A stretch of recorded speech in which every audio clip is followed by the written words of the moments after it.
Dr. Monifa McKnight, thank you so much for joining me. With the new school year coming up, what are your plans?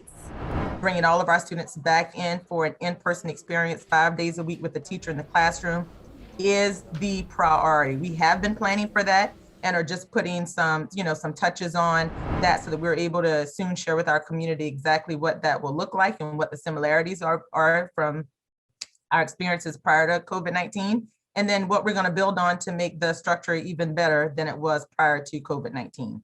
And how has this transition been for you so far? So as of June 1st, I transitioned from the deputy superintendent to the acting superintendent, which is the title that I will carry until the end of June. And then July 1st, I will begin as the interim superintendent. In terms of the transition, it's been a natural transition, I must say, being the deputy superintendent and coordinating the priorities of the system, along with the superintendent, has given me a unique opportunity to know and understand the work, and most importantly, know what it is that will be the next natural best step for our students given the past year. So that positioned me to be able to walk into this role and have a clear understanding of the impact that has been on our students in the past year, and how the priorities moving forward will need to take all of that into consideration.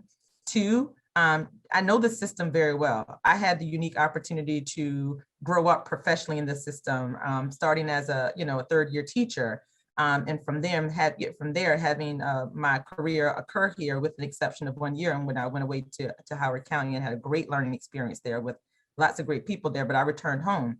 And so I know a lot of the staff. I know a lot of the things that brought us to a point of being successful as a system from the time when I started here as a teacher. And I know some of the things that we can improve upon and get better at, which should always be our goal. Moving into the fall, what are some of the challenges and how do you plan to tackle them? Absolutely. So some of the challenges up front will be that, one, some of our students will come into our classrooms in the fall for the first time since this past March. So that will be more like a year and a half in which some students, those who have decided to maintain their virtual status, that will be a long time that they would not have been in the classrooms. And so for many of our students, it'll be starting in an in-person experience. That means we really have to be very focused in addressing the challenge of reconnecting.